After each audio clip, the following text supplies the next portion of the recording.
Elizabeth's sex life has always been a subject of tremendous speculation, but the truth is we don't know if she really had one at all, and we never will. This didn't stop her contemporaries issuing all sorts of scurrilous accusations about her. I forget how many illegitimate children she was supposed to have ended up with, but there were records of people claiming she had at least 4 by Leicester who perished in various horrible ways, including one of them it was claimed was stuffed up the chimney. Obviously the Queen's physical body was a site for dissent, for confusion and for scandal. But the real scandal that we genuinely do have evidence about is the relationship between Thomas Seymour, who was married to Elizabeth's stepmother Catherine Parr after Henry VIII died, and the young Princess Elizabeth. In modern eyes, we might see Seymour's behaviour as being abusive. He certainly did some fairly extraordinarily inappropriate things with this adolescent girl who was supposed to be his stepdaughter.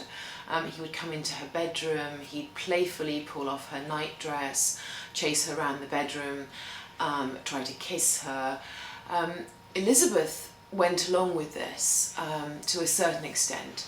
But what's really extraordinary is that her stepmother, Catherine Parr, who was heavily pregnant at the time with Seymour's child, also went along with it, which seems pretty poisonous to our eyes.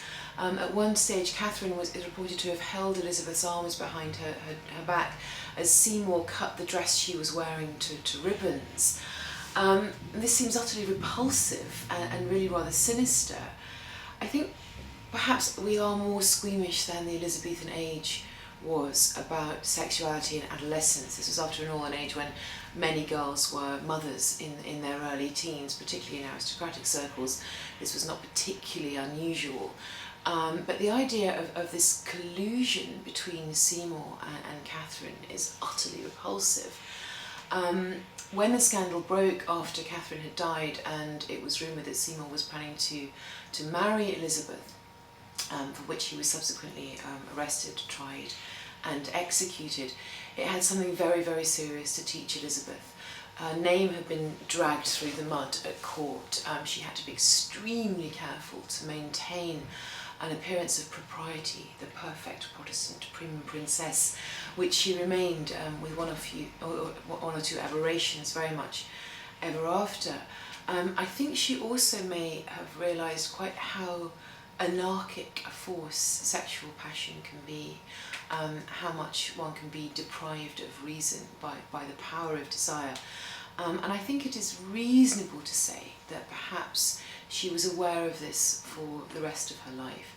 She did give in to noticeable sexual desire, or at least attraction, on several occasions. She fancied Sir Christopher Hatton terribly. He was a wonderful dancer. She clearly, at least at the beginning of their relationship, had a strong physical attraction to the Earl of Leicester, and in later life she really thought the Earl of Essex was pretty hot, although there's no evidence that she ever acted on any of these liaisons, except perhaps imaginatively. But I think on the whole Elizabeth was very well able to subsume desire because she knew what the consequences of it could be. And one example of this is the behaviour of Mary Stuart, Mary Queen of Scots, who fell passionately in lust with her husband Henry Darnley, was simply unable to restrain herself. The finest long man she ever saw was in her bed within months after first clapping eyes on him. And I think Elizabeth thought this behaviour was not only unqueenly but very stupid.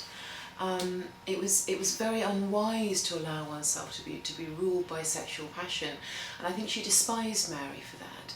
I think that contempt and dislike for the power of sexuality stems back to the Seymour episode.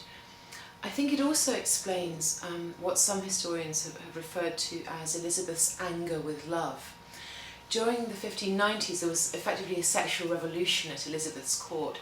The Queen was old, things were dull, and the court was full of young men and women flung together in close physical proximity with a lot of time on their hands. Obviously the result was flirtations, entanglements, scandals, and in some cases unwanted pregnancies. There was even a case of one poor lady in waiting who when discovered in a liaison thrown out of court, had to turn to prostitution and ended her days in Bridewell prison.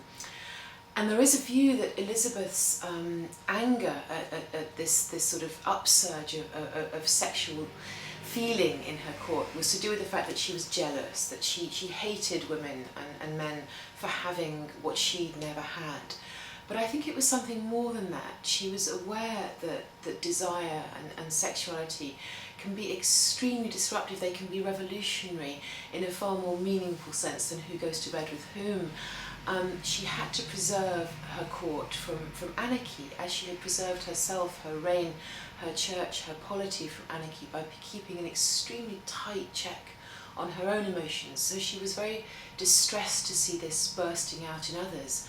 And I think Elizabeth's much noted objections to the rather racy style of the courtiers in the 1590s is much more political than it was personal.